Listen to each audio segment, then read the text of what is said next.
स्वागत आहे तुमचे आपल्या स्वामी शक्ती या चॅनलवरती।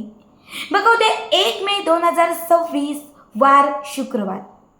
उद्या 1 मे सगळ्यांनाच माहिती आहे की उद्या महाराष्ट्र दिन आहे, उद्या कामगार दिन आहे।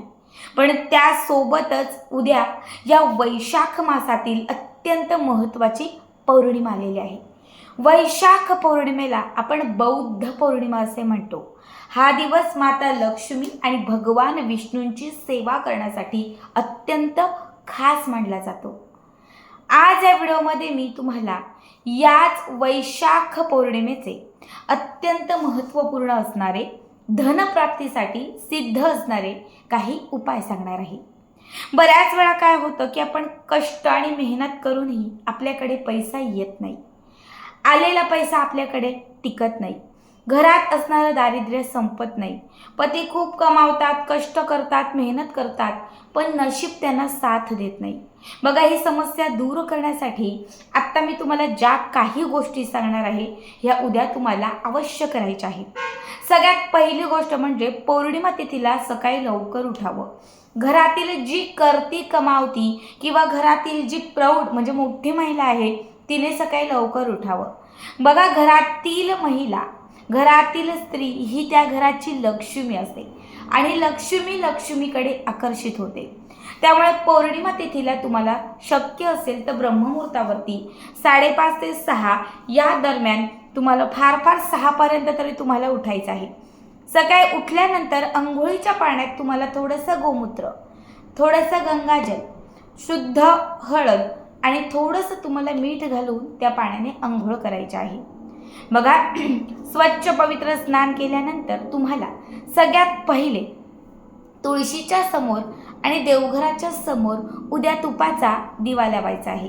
पौर्णिमा तिथीला तुपाचा दिवा हा अत्यंत महत्त्वपूर्ण मानला जातो। लक्ष्मीला अत्यंत प्रिय असणाऱ्या गोष्टींपैकी तुपाचा दिवा हा सुद्धा असतो। तूप हे माता लक्ष्मीला सिद्धीस जातं। तूप हे माता लक्ष्मीपर्यंत म्हणजे असं म्हटलं जातं की जेव्हा ऋषीमुनींनी शोध लावला होता की देवांपर्यंत काय पोहोचलं जातं, तेव्हा त्या काय म्हणतो आपण त्याला, की जेव्हा त्यांनी तो शोध लावला होता तेव्हा त्या शोधातून निष्पन्न झालं होतं की देवांपर्यंत फक्त आपण जो दिवा लावतो त्या दिव्यातील तूप आणि तेल पोहोचलं जातं। त्या तुपाचा दिवा हा पौर्णिमेला सिद्ध असतो, कारण हा दिवस माता लक्ष्मीसाठी खास असतो। या दिवशी माता लक्ष्मी संपूर्ण पृथ्वी तलावरती साक्षात रूपी भ्रमंती करत असते आणि जेव्हा तुपाचा दिवा तुम्ही माता लक्ष्मीच्या समोर लावता तेव्हा माता लक्ष्मी ही अत्यंत जागृत अवस्थेत असते। जेव्हा तुम्ही त्या तुपाच्या दिव्यासमोर काही सेवा करता तेव्हा त्या सेवा माता लक्ष्मी लवकर स्वीकारते। म्हणून शक्य असेल तर उद्या सकाळी माता लक्ष्मीच्या समोर तुपाचा दिवा लावायचा आहे, दारात रांगोळी काढायची आहे, उंबरठ्याला हळदीचं लेपन करायचं आहे। हे सगळं करून झाल्यानंतर जर तुमच्या आजूबाजूला कुठेही गोमाता म्हणजे गाय असेल तर पौर्णिमा तिथीला एक मुठभर चणा डाळ आणि गुळाचा खडा तुम्हाला गोमातेला खाऊ घालायचा आहे। कारण आता एवढ्या गरमीमध्ये, एवढ्या उन्हात हिरवा चारा शक्य नाहीये, मग तुम्ही पिवळी डाळ आणि पिवळं गुळ ह्या 2 गोष्टी जर गोमातेला खाऊ घातल्या तर लक्षात ठेवा, पौर्णिमा तिथीला ज्या काही तुम्ही सेवा करणार आहात माता लक्ष्मीच्या किंवा जे काही थोडंफार करणार आहात त्याच्या लाख पटीचं पुण्य तुम्हाला ते एका सेवेने प्राप्त होतं। शिवाय तुमच्या घरातलं दारिद्र्य कमी होत नसेल, घरात खूप क्लेश कलह होत असतील तर उद्या एका वाटीमध्ये तुम्हाला थोडंसं पाणी घ्यायचं आहे। त्यामध्ये शक्य असेल तर कच्चं दूध घालायचं आहे। दूध नसेल तरी फक्त शुद्ध पाणी घाला, थोडीशी चिमूटभर हळद घाला। हळदीचं पाणी जे आहे ते आपल्या घरातल्या सगळ्या कानाकोपऱ्यामध्ये शिंपडा। याने घरात कायम सकारात्मकता राहते आणि घरात असणारी नकारात्मकता, निगेटिव्हिटी आपल्या घराच्या बाहेर चालली जाते। त्यानंतरची पुढची जी गोष्ट आहे ती म्हणजे बघा, पौर्णिमेला तुम्ही दिवसभरात शक्य असेल तर सकाळी किंवा शक्य असेल तर संध्याकाळी, नाही तर दिवसभरामध्ये कधीही लक्ष्मी प्राप्तीची ही सर्वात प्रभावी सेवा करा। यासाठी तुम्हाला काय लागणार आहे तर एक छोटंसं मातीचं भांडं घ्यायचं आहे। मातीची पंटी असेल, मातीचा छोटा माठ ज्याला सुगड म्हणतो ते असेल तरीही चालेल। मातीचं घेतलेलं कुठलंही जे भांडं आहे हे तुम्हाला माता लक्ष्मीच्या समोर ठेवायचं आहे. त्या भांड्यामध्ये तुम्हाला सगळ्यात पहिले थोडीशी पिवळी मोहरी घालायची आहे. यामध्ये 1 रुपयाचा एक सिक्का घालायचा आहे. यामध्ये तुम्हाला 2 अख्ख्या फुलवाल्या लवंगा घालायच्या आहेत. 2 हिरव्या वेलच्या तुम्हाला त्याच्यामध्ये घालायच्या आहेत. अर्धा चमचा बडीसोप घालायचा आहे. थोडंसं कुंकू घाला, हळद घाला, थोड्या अक्षदा म्हणजे तांदूळ घाला, त्याच्यामध्ये 1 सुपारी घाला. हे सगळं साहित्य त्या मातीच्या मडक्यामध्ये ठेवल्यानंतर त्याच्यावरती एक लाल रंगाचं कापड बांधा. मातीची पंटी पण घेतली असेल तर त्याच्यावरती एक लाल रंगाचं कापड ठेवा. त्यानंतर आपला उजवा हात त्याच्यावरती ठेवा. 16 वेळा विष्णू गायत्री मंत्र म्हणा, 16 वेळा लक्ष्मी मंत्र म्हणा. बघा, 16 वेळा विष्णू गायत्री मंत्र, 16 वेळा लक्ष्मी मंत्र आणि 16 वेळा कुबेर मंत्र. तीनही सेवा केल्यानंतर तुम्हाला 3 वेळा व्यंकटेश स्तोत्र म्हणायचं आहे. ह्या सेवा करून झाल्यानंतर जे काही सगळं तुम्ही त्या मातीच्या भांड्यात ठेवलेलं आहे, ज्यावर तुम्ही हात ठेवलेला आहे, तो काढायचा.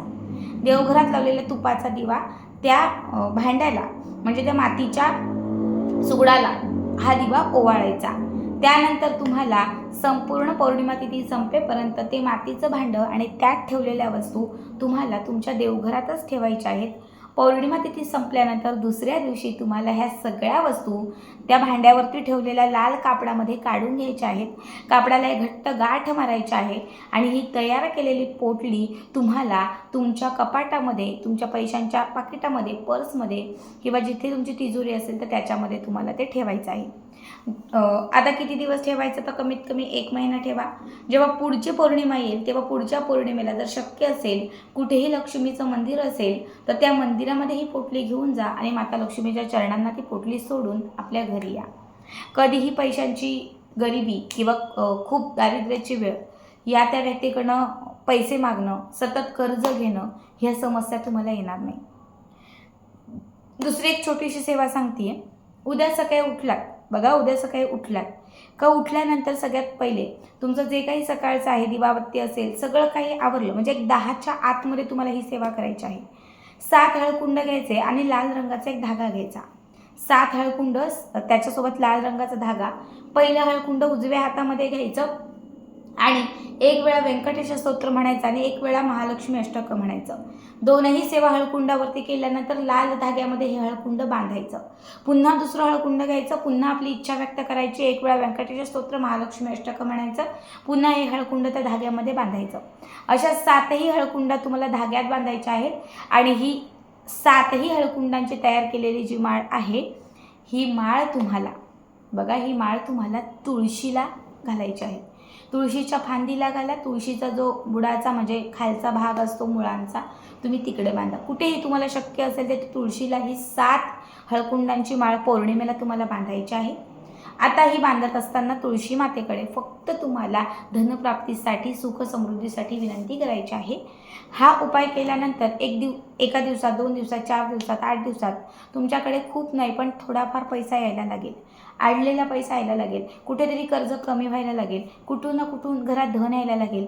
तेव्हा त्या तुळशीला बांधलेलं हळकुंड एक काढायचं, तुळशीच्या मातीत दाबायचं. पुन्हा 4 दिवसाने जेव्हा तुमच्याकडे अजून पैसा येईल किंवा तुमची प्रगती होईल तेव्हा दुसरं हळकुंड काढायचं आणि ते तुळशीच्या मातीत दाबायचं. म्हणजे जसं जसं स्टेप बाय स्टेप तुमच्याकडे धन येईल, लक्ष्मी प्रसन्न राहील, तसे तसे 1-1 हळकुंड काढायचे आहेत आणि तुळशीच्या मातीत तुम्हाला दाबत जायचे आहेत. जोपर्यंत 7 हळकुंड तुळशीच्या मातीत दाबत नाहीत तोपर्यंत तुम्हाला तिथे रोज एक तुपाचा किंवा तेलाचा दिवा लावायचा आहे. म्हणजे 1 महिना लागेल, 2 महिना लागेल, 6 महिने लागतील, कितीही लागतील. दिवसभरात एका टायमाला सकाळ किंवा संध्याकाळ कुठल्याही वेळात चालेल. पण जोपर्यंत हळकुंडांची माळ तुम्ही तुळशीला बांधलेली आहे तोपर्यंत तिथे एक दिवा तुम्हाला आवर्जून लावायचा आहे. खूप साधा उपाय आहे, पण हा धनप्राप्तीचा, पौर्णिमेचा हा खास उपाय आहे. याने कायम तुमच्याकडे बरकत राहील, कष्ट, मेहनत याला नशिबाची साथ मिळत राहील. नक्की करा आणि आजचा व्हिडिओ कसा वाटला कमेंट करा.